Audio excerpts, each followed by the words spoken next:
அன்னை தமிழுக்கு முதல் வணக்கம். அன்பு சுட்டி குழந்தைகளே, உங்கள் அனைவருக்கும் கதை சொல்லி தாத்தாவின் அன்பு வணக்கம். என்ன எல்லாரும் கதை கேட்க தயாராக இருக்கீங்களா? அப்படின்னா இன்றைக்கி உங்களுக்கு அக்பர் பீர்பால் கதை தான் சொல்ல போகிறேன். பீர்பாலின் மதியூகம். அக்பரோட அரசவையில் மந்திரிகள் மதியூக மந்திரி பீர்பால் எல்லோரும் அரசர் அக்பரின் வருகைக்காக காத்துக்கிட்டு இருந்தாங்க. அக்பரும் வந்தார். எல்லாரும் எழுந்து நின்று அரசர் அக்பருக்கு வணக்கம் சொல்ல, அக்பரும் சிரித்தபடியே அவர்களுக்கு பதில் வணக்கம் சொல்லிட்டு அரியணையில் அமர்ந்தார். அப்போ ஒரு வயசான பாட்டி அக்பர் முன்னால் நின்னாங்க. அக்பரும் உங்கள் பேர் என்ன அப்படின்னு கேட்டார். அவரோ பேகம் அப்படின்னு சொன்னாங்க. சரி, என்ன வேணும் உங்களுக்கு அப்படின்னு அக்பர் கேட்டார். அரசே, 2 மாதங்களுக்கு முன்பாக நான் வெளியூர் போக வேண்டியிருந்தது. அதனால் என் தங்க வைர நகை எல்லாத்தையும் ஒரு பையில் போட்டு அதை இறுக கட்டி அந்த முடிச்சு மேலே அரக்கு வச்சு அது மேலே இந்த மோதிரத்தினுடைய அச்சை பதிச்சேன். அதை எடுத்துக்கிட்டு போய் ஊரில் உள்ள பணக்காரர்களில் ஒருவரான குல்ச்சா கிட்ட கொடுத்து நான் வரும் வரைக்கும் இதை பத்திரமா பார்த்துக்கோங்கன்னு சொன்னேன்.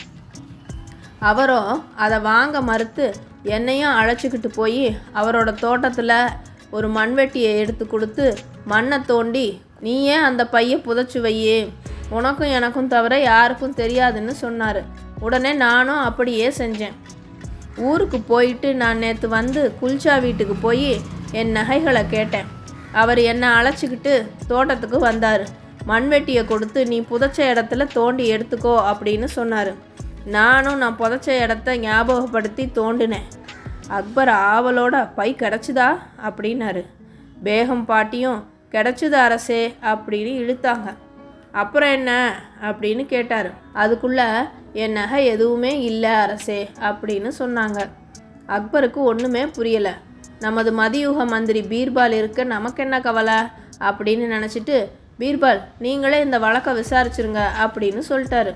பீர்பால் பேகம் பாட்டிக்கிட்ட அந்த காலி பையை வாங்கிட்டு நான் சொல்கிறப்ப வாங்கன்னாரு. பாட்டியும் போயிட்டாங்க. வீட்டுக்கு வந்த பீர்பால் அந்த பையை கொஞ்ச நேரம் ஆராய்ந்தார். உடனே தன்னுடைய மெத்தை விரிப்பை 2ஆக கிழித்து அதை எடுத்துக்கிட்டு கடை தெருவுக்கு போனார். அங்கே நல்ல திறமையாக தைக்கக்கூடிய தையல்காரர் யாருன்னு கேட்டு தெரிஞ்சுக்கிட்டு அந்த கடைக்காரர்கிட்ட போனார். தையல்காரரே, இந்த 2ஐயும் தையலே தெரியாமல் ஒன்றா சேர்த்து தச்சு தர முடியுமா அப்படின்னு கேட்டார்.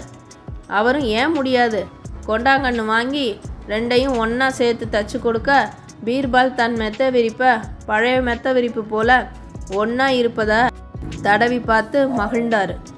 பீர்பால் தன்னுடைய இடுப்பிலிருந்து பாட்டி பேகம் கொடுத்ததை எடுத்து, இதையும் நீர் தச்ச மாதிரி தெரியுதா, யாருக்காக தச்சிங்க அப்படின்னு மிரட்டினார். மந்திரியாரே, இதே மாதிரி ஒரு பைய குல்ச்சாங்கிற பெரிய பணக்காரர் கொண்டு வந்து தச்சு வாங்கிட்டு போனார். எனக்கு வேற ஒன்றுமே தெரியாது அப்படின்னு சொன்னார் தையல்காரர். இந்தா உன்னோட கூலி அப்படின்னு அவர்கிட்ட கொடுத்துட்டு அங்கேருந்து பீர்பால் கிளம்பிட்டார். அரசவைக்கு வந்து குல்ச்சா கிட்ட பீர்பால் கேட்டார்.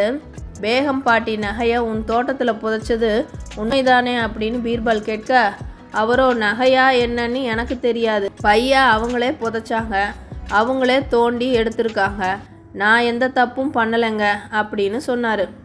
தையல்காரரை வரவழைச்சு இந்த பையை இவர் உனக்கு தச்சு கொடுத்துருக்காருன்னு ஒத்துக்கிட்டாரு, இனிமேலாவது உண்மையை மறைக்காத அப்படின்னு பீர்பால் சொன்னார்.